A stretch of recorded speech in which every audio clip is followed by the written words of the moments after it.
শার্পের একটা ফ্রিজ আছে দেখেন, শার্প ব্র্যান্ডের, শার্পের 600 লিটার।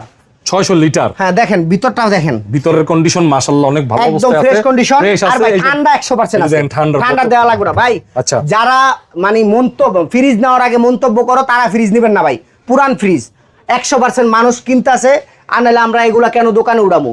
অবশ্যই বেচা হইতাছে, দোকানে উড়াইতাছি বা চলতেছে, এটাও নিতে পারেন ভাই, দেখতে পারেন একদম ফ্রেশ কন্ডিশন আছে।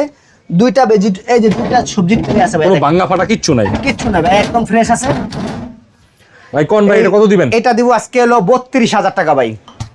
32,000 না 30,000 করে দিলাম ভাই। ভাই আচ্ছা এটা নক প্রাইস দিয়ে দেন, 25,000 টাকায় নক দিয়ে দেন। হ্যাঁ 25,000, 25,000 দিয়ে দেন। 24,000 দিবেন না? আচ্ছা দেন, দিয়ে দেন 24,000 টাকায়। তারপর হলো ডাইও একটা ফ্রিজ আছে, ডাইও। আচ্ছা এইটা একটা ভালো ফ্রিজ, মেড ইন কোরিয়া, ডাইও ব্র্যান্ডের, কোরিয়া, মেড ইন কোরিয়া। হ্যাঁ ডাইও নন ফ্রস্টের একটা বড় ফ্রিজ। হ্যাঁ এই বাজেটের নতুন, এবং কিন্তু এবিএস টেকনোলজি দেখেন, এবিএস। শুধু এনে দুইটা পকেট মিসিং আছে ভাই, বুঝছেন? ডিপের দুইটা পকেট মিসিং, আনালে সব আছে, সব পকেট আছে। হ্যাঁ একটা গ্লাস করে দিয়েন। কোনটা? একটা glass ওটা লাগাই দিব, ওটা সেলফ আমার কাছে আছে। আর এই পকেট দুইটা আমি দিতে পারবো না ভাই, আচ্ছা এই পকেট দুইটা দিতে পারবো না, এমনি সব কিছু একুরেট আছে। এই ফ্রিজটা আজকে দিব ডাইও ফ্রিজ ভাই। এগুলা যারা চিনবো এরা দামের দিক দিয়ে চিন্তা করবো না। ডাইও এখন তো পাবলিক কত রকমের ফ্রিজ চিনতে পারে। এটা আজকে 25,000 না, আপনার একবার নক প্রাইস 20,000 করে দিলাম।